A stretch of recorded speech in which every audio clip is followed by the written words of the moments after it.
владата донесе сет на мерки кои што ќе допринесат за спречување на ширењето на коронавирусот.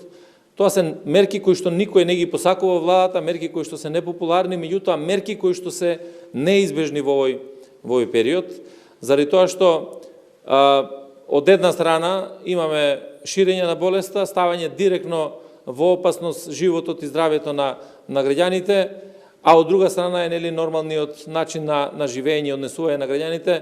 Тоа мора да биде сосема избалансирано, затоа што сега, во овие моменти, кога имаме сериозно ширење на вирусот, кога имаме жртви од тој вирус, треба секој од нас да допринесе да го спречиме ширењето на вирусот, да си помогнеме самите на себе, на нашите семејства и на обкружувањето. Една од темите секако ќе биде, односно, еден од заклучоците беше и во однос на издавањето на викендици за луѓе кои што се организираат во групи. Значи, нема никаква забрана за издавање на викендица на семејства и едно семејство да може да биде во некоја викенд куќа било каде на територијата на нашата земја.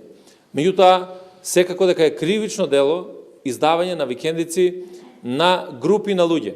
Не е идејата да донесеме одлука дека рестораните, хотелите и така натаму не можат да работат после 18 часот, се со цел да помогнеме во спречувањето на коронавирусот, а од друга страна да отвараме нови такви објекти, да ги имаме и во околината на Скопје, претежно во Сопиште, или тоа е во Маврово, или во Охрид, или во Струга, или во било која од туристичките места. Зошто би била забраната за рестораните и хотелите, ако тоа може да го прават некои во викендиците? Ние како Министерство за внатрешни работи сериозно работиме, имаме оперативна акција во делот на издавањето на викендиците вакви, во делот на вакви кривични дела. Веќе постапуваат колегите, превентивно реагираме уште сега до издавачите на викендиците, за да знаат што може да ги очекува таму каде што тоа ќе се случува.